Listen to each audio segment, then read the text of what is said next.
नमस्कार। निर्वाचन आयोग के द्वारा प्रायोजित श्रृंखला में मैं सेक्टर योजना प्रबंधन पर बताने जा रहा हूं। भारत विश्व का सबसे बड़ा प्रजातांत्रिक देश है और चुनाव प्रजातंत्र रूपी इस भवन के आवश्यक अंग हैं। मतदाता तथा निर्वाचन प्रक्रिया किसी भी चुनाव के महत्वपूर्ण अंग हैं।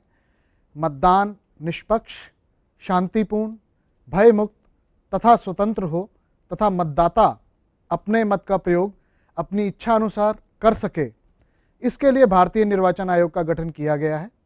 मतदाता अपने मताधिकार का प्रयोग स्वतंत्र, भयमुक्त तथा निष्पक्ष तरीके से कर सके, इसके लिए मतदान प्रक्रिया के तहत कुछ कदम उठाए जाते रहे हैं। मतदाताओं और निर्वाचन प्रक्रिया को ध्यान में रखते हुए स्वतंत्र, निष्पक्ष तथा भयमुक्त मतदान कराने के लिए कुछ निश्चित व्यवस्थाएं की जानी होती हैं। इन्हीं में से एक कदम है विधानसभा क्षेत्रों को विभिन्न सेक्टरों में बांटना तथा प्रत्येक सेक्टर में एक सेक्टर अधिकारी को नियुक्त करना। अब प्रश्न ये आएगा कि सेक्टर अधिकारी को जो नियुक्त करना है वो किस आधार पर किया जाए। सेक्टर अधिकारी जो है मतदान से पूर्व सेक्टर में मतदान पूर्व की सभी व्यवस्थाओं को देखता है तथा मतदान से कुछ दिवस पूर्व और मतदान के दिन जोनल मजिस्ट्रेट की भूमिका को भी वो अदा करता है। सेक्टर बनाने के लिए या सेक्टर का प्रबंधन के लिए सबसे पहले ज़रूरी है कि हम सेक्टर अधिकारी के जो दायित्व हैं उनके बारे में अच्छी तरह से जान लें। सेक्टर अधिकारी की नियुक्ति चुनावों की घोषणा के तुरंत बाद ही कर दी जाती है, इसलिए वह अपने क्षेत्र में लगभग 45 से 50 दिवस तक रहता है और उसके कार्य तथा उसकी भूमिका को अगर हम चाहें तो समय अनुसार 3 चरणों में उसको बांट सकते हैं। पहला चरण है मतदान पूर्व, जो चरण उसकी नियुक्ति से लेकर मतदान दिवस के एक दिन पूर्व तक रहता है। दूसरा चरण कहलाएगा मतदान दिवस की पूर्व संध्या पर और तीसरा जो चरण है वो मतदान दिवस पर। उसके जो दायित्व हैं हम उसको इस तरह से बांटते हैं। मतदान पूर्व उसका क्या दायित्व है? मतदान पूर्व चुनावों की घोषणा होते ही सेक्टर अधिकारी को एक उस सेक्टर का नक्शा दिया जाता है, उसको प्रशिक्षण दिया जाता है और उसके पश्चात वो सेक्टर अधिकारी अपने क्षेत्र में भ्रमण करना शुरू कर देता है। सबसे पहले वो अपने क्षेत्र संबंधित जानकारी एकत्रित करता है, क्षेत्र में भ्रमण करेगा, मतदान केंद्रों को जाने वाली समस्त सड़कों तथा कच्चे रास्तों की जानकारी लेगा और अगर किसी भी प्रकार की रास्तों में या किसी तरह का कोई व्यवधान है तो उसकी सूचना वो जिला निर्वाचन अधिकारी को देगा। इस तरह से वो अपने क्षेत्र का भ्रमण करके क्षेत्र के संबंधित जानकारी भी प्राप्त करता है और क्षेत्र से वाकिफ होता है। उसके पश्चात उसका दूसरा दायित्व है मतदान केंद्र संबंधित जानकारी एकत्रित करना। उसके क्षेत्र में पड़ने वाले जितने भी मतदान केंद्र हैं उन मतदान केंद्रों में वो जाएगा, उन मतदान केंद्रों के भवनों की स्थिति को देखेगा, उसका आकलन करेगा। भवन सही स्थिति में है, भवन के ऊपर वहाँ निशक्तजनों के लिए रैंप बने हुए हैं, वहाँ पानी बिजली की समुचित व्यवस्था है, जो मतदान अधिकारी आएंगे उनके लिए वहाँ पर शौचालय इत्यादि की भी व्यवस्था है। इसके अतिरिक्त उसका ये दायित्व होता है कि जहाँ जहाँ मतदान केंद्र हैं उन मतदान केंद्रों के आसपास 200 मीटर के घेरे तक कहीं किसी राजनीतिक दल का कार्यालय तो नहीं है। और जैसा कि विदित है कि चुनावों की घोषणा होने के साथ ही आदर्श आचार संहिता लग जाती है, तो ये भी दायित्व वो निर्वहन करता है कि क्षेत्र में आदर्श आचार संहिता का पालन विभिन्न राजनीतिक दलों के द्वारा किया जा रहा है अथवा नहीं। जब वो मतदान केंद्र पर पहुंचेगा तो वहां पर जो बूथ स्तर का जो अधिकारी है उस अधिकारी से मिलकर मतदान केंद्र के संबंधित वो जानकारी हासिल करेगा। बूथ स्तर अधिकारी से उसका टेलीफोन नंबर लेगा, आसपास जो रहने वाले लोग हैं उनमें से कुछ एक व्यक्तियों का संपर्क नंबर लेगा। इसके अतिरिक्त आसपास अगर कोई सरकारी कार्यालय है तो उस कार्यालय के टेलीफोन नंबर भी लेगा और इस तरह से एक अपनी टेलीफोन की वो सूची तैयार करेगा ताकि आवश्यकता पड़ने पर उनसे संपर्क साधा जा सके। जो बूथ स्तर के अधिकारी के पास मतदाता सूची है उसका वो अवलोकन भी करेगा, उसकी जांच भी करेगा कि क्या उसके अंदर जो फोटोज़ हैं मतदाताओं के सभी लगे हुए हैं, क्या उस मतदाता सूची के माध्यम से लोगों को जो वोटर आइडेंटिटी कार्ड है, परिचय पत्र हैं, उनके बारे में वहाँ पे लोगों को जानकारी है अथवा नहीं है। मतदाताओं को वो अपने मतदान केंद्र की स्थिति तथा हेल्पलाइन इत्यादि के बारे में भी जानकारी देगा और उनसे प्रश्न पूछेगा कि उनको इसके बारे में कितनी जानकारी है या बूथ स्तरीय अधिकारी के बारे में वो कितना जानते हैं। और इन सबसे हटकर एक बहुत महत्वपूर्ण दायित्व वो यह निभाता है कि वो अपने क्षेत्र के ऐसे लोगों से मिलेगा जो कमज़ोर व अल्पसंख्यक वर्ग के लोग हैं, जिनका ये माना जा सकता है कि शायद वो किसी दबाव में आकर अपना मतदान डालते भी हैं अथवा नहीं डालते हैं। उन लोगों से संपर्क साधकर ये जानकारी लेगा कि क्या उनको किसी प्रकार का कोई दबाव या कोई ऐसा रहता है जिसके माध्यम से उनको कहा जाता हो कि वो अपने मत का प्रयोग ना करें, और यदि हाँ तो कौन सा ऐसा व्यक्ति है जो उनके मतदान की प्रक्रिया में या मत डालने के अधिकार में खलल डालता है। इस प्रकार की जानकारी वो लेगा और उसका इंदराज अपने पास उपलब्ध जो सूचना है उसमें वो करेगा। जब वो मतदाताओं से मिलेगा और ख़ास तौर पर ऐसे अल्पसंख्यक वर्ग के या कमज़ोर वर्ग के जो व्यक्तियों से मिलेगा तो उनको वो अपना फ़ोन नंबर भी देगा तथा उनको यह विश्वास दिलाएगा कि आप बिना भय अपना निर्वाचन का, अपने मत का उपयोग कर सकते हैं। कुछ ऐसे मतदाता भी उसके सामने आ सकते हैं जो अभी तक कभी मतदान नहीं किए हैं, जो 18 साल के अभी हुए हैं, तो उनको जो वोटिंग मशीन के माध्यम से कैसे मतदान किया जाता है उस प्रक्रिया के बारे में भी वो अवगत कराएगा। साथ ही वो मतदाताओं को यह भी सूचित करेगा कि वो अपने बूथ स्तरीय अधिकारी से मतदाता सूची में अपना नाम और अन्य प्रविष्टियों की जांच कर लें कि वे सब सही हैं अथवा नहीं। मतदान दिवस से कुछ दिवस पूर्व उनको जोनल मजिस्ट्रेट की शक्तियां भी मिल जाती हैं, तब वह जोनल मजिस्ट्रेट की हैसियत से भी काम करता है क्योंकि उसके क्षेत्र में कानून व्यवस्था बनी रहे, यह उसका दायित्व है। मतदान दिवस के एक दिन पूर्व वह सुनिश्चित करेगा कि जो सभी मतदान दल उसके क्षेत्र के हैं वह आवश्यक मतदान सामग्री के साथ मतदान केंद्र पर पहुंच गए हैं तथा मतदान केंद्र पर वे सही रूप में उपस्थित हो गए हैं और अपना कामकाज उन्होंने वहां शुरू कर दिया है। वह ये भी देखेगा कि जो पुलिस बल, जो प्लान बनाया गया था, जो योजना बनाई गई थी पुलिस दल के लिए, उस योजना के अनुरूप वहां पर आवश्यकता अनुसार पुलिस दल पहुंच गया है। वह ये भी देखेगा कि जो वोटिंग मशीनें वहां पर लाई गई हैं वह सारी सुचारू रूप से कार्य कर रही हैं अथवा नहीं। यह सब करने के बाद वह जिला निर्वाचन अधिकारी कार्यालय को या कंट्रोल रूम को इन सब के बारे में सूचना भी देगा।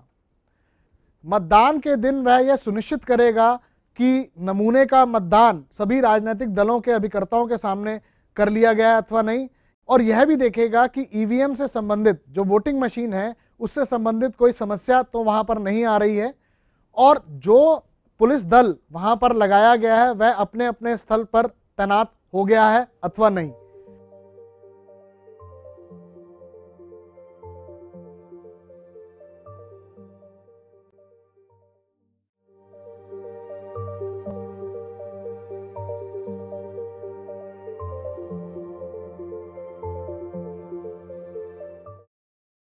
उसके पश्चात वह सभी मतदान केंद्रों पर जाएगा।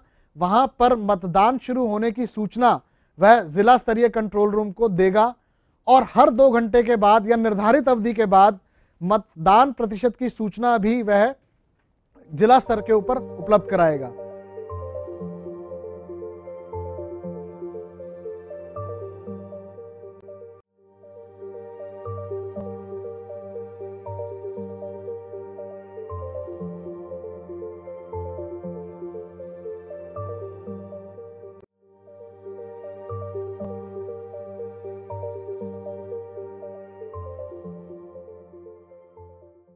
इसके अतिरिक्त जब वो मतदान केंद्रों पर जाएगा तो वोटर लिस्टों के माध्यम से, मतदाता सूचियों के माध्यम से वह ये देखेगा कि जो क्षेत्र उसने ऐसे चिन्हित किए थे कि जहां के मतदाता को मत डालने में भय हो या उनको किसी प्रकार का दबाव हो, तो क्या उस क्षेत्र के मतदाता अपने मताधिकार का उपयोग कर रहे हैं अथवा नहीं। यदि उस क्षेत्र के किसी भी मतदाता ने अब तक अपने मत का उपयोग नहीं किया है तो वह वहां से उस क्षेत्र में जाएगा और यह देखेगा कि वो लोग अपने मत का उपयोग भयमुक्त होकर कर सकें। जितने भी मतदान कर्मी वहां पर लगे हुए हैं, मतदान सुचारू रूप से करवा रहे हैं, इस बारे में वो अपने भ्रमण के दौरान इसकी सुनिश्चितता वो करेगा। उन तथ्यों की जानकारी कि मतदान शांतिपूर्वक समाप्त हो गया है उसकी जानकारी वह कंट्रोल रूम में देगा। मतदान समाप्ति के पश्चात जो वोटिंग मशीन है तथा मतदान सामग्री को मतदान दल सील करेंगे और अंत में उस दिन वह यह सुनिश्चित करेगा कि मतदान दल सभी सामग्री के साथ सामग्री संग्रहण स्थल के ऊपर पहुंच गया है अथवा नहीं, और उनके वहां पहुंचने के पश्चात ही वह अपने दायित्वों से मुक्त होगा। तो जब हमने यह देख लिया कि एक सेक्टर अधिकारी के क्या क्या दायित्व हैं, क्या क्या कार्य हैं, तो जब हम एक सेक्टर का निर्धारण करते हैं या उसकी परिसीमा का निर्धारण करते हैं तो हम इस तरह से करते हैं कि एक सेक्टर अधिकारी अपने दायित्वों का निर्वहन बिल्कुल सही तथा सुचारू रूप से कर सके। इन सब चीज़ों को ध्यान में रखते हुए एक सेक्टर का परिसीमा का निर्धारण होता है।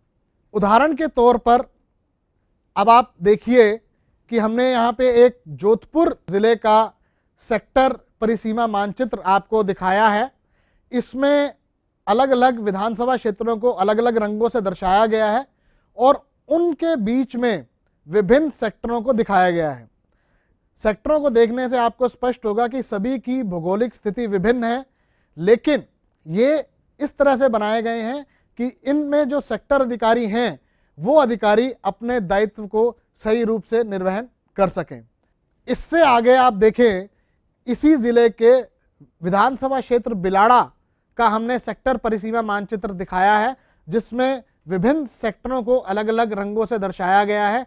यहाँ भी जो संकेतक हैं, नंबर जो दिखा रखे हैं, वे नंबर उस सेक्टर नंबर को की तरफ चिन्हित करते हैं। अगला जो नक्शा दिखाया जा रहा है, इसमें इस सेक्टर परिसीमा मानचित्र के ऊपर हमने जितने भी वहाँ पे रास्ते हैं, सड़कें हैं, उन सड़कों को इसके ऊपर डाला है और इसके अतिरिक्त जो जो सेक्टर में जो सेक्टर मुख्यालय रहेगा उसके संकेतक को भी यहाँ पर दर्शाया गया है। तो इस प्रकार से एक विधानसभा क्षेत्र के सभी सेक्टरों में जो जो आवश्यकताएं हैं, उन आवश्यकताओं को, चाहे वो सड़क हो या उनका मुख्यालय हो, वो इसके अंदर हमने इसको दर्शाया है। इससे अगले जो मानचित्र है उसके अंदर हमने एक सेक्टर इसी विधानसभा क्षेत्र का जो पालासनी सेक्टर है वो दिखाया है। जैसा कि आप इसमें देख सकते हैं, जो इस क्षेत्र के बीच में जो बॉर्डर्स दिखा रखे हैं वो विभिन्न पंचायतों को इंगित करते हैं और हर एक पंचायत के बीच में जहाँ जहाँ पे मतदान केंद्र हैं उन मतदान केंद्रों व उनकी संख्या को इसके अंदर दिखा रखा है और संकेतक के माध्यम से जहाँ पर उसका मुख्यालय रहेगा उस मुख्यालय को यहाँ पे दर्शाया हुआ है। अब सेक्टरों का निर्धारण किस प्रकार करना चाहिए, हमने ये देख लिया सेक्टर अधिकारी के दायित्व क्या है। उन दायित्वों को देखने के बाद अब हम सेक्टरों का जब निर्धारण करेंगे तो सबसे महत्वपूर्ण चीज़ क्या है। एक तो हम ये देखते हैं कि किसी भी सेक्टर में 7-8 मतदान स्थल हों और उनमें 12 से 15 मतदान केंद्र समावेशित हो सकें। दूसरा, हम ये देखने की कोशिश करते हैं कि मतदान केंद्र इस तरह से हों उस सेक्टर में कि जब हम एक मतदान स्थल से रवाना हो तो हम एक पूरा का पूरा चक्कर काट के वापस उस मतदान केंद्र पर आ सकें और उसके बीच में हम सभी मतदान स्थलों तक जा सकें। यथासंभव ऐसे सेक्टर का चिन्हीकरण किया जाना चाहिए और यह रूट जो है, ये मार्ग भी है, वो छोटा हो ताकि वो कम से कम समय में सभी मतदान स्थलों पर जा सके। दूसरा जो हम इसके अंदर बिंदु देखते हैं वो ये देखते हैं कि मतदान क्षेत्र के अंदर किस प्रकार के कानून व्यवस्था है, किस प्रकार की संवेदनशीलता है, उन बिंदुओं को भी हम इसमें शामिल करते हैं। और सेक्टर का निर्धारण करते समय यह भी प्रयास किया जाता है कि सेक्टर अधिकारी इन मतदान केंद्रों का भ्रमण करके और मतदान केंद्रों पर जो निर्धारित समय है 4-5 मिनट, वो समय व्यतीत करने के बाद अपने मुख्यालय पर आ जाए और उस पूरी प्रक्रिया में उसको 1.5 घंटे से अधिक का समय ना लगे। अब उदाहरण के तौर पर आप देखेंगे कि यहाँ पर एक हमने नक्शा दिखाया है सेक्टर का, जिसमें करीब 9 जो है मतदान स्थल हैं और जिसमें 11 जो है मतदान केंद्र हैं। इनमें आप देखेंगे कि हमने इसके अंदर जो निर्धारित किया हुआ है मार्ग, वो मार्ग दिखाया है और मार्ग के बीच की दूरियां दिखा रखी हैं।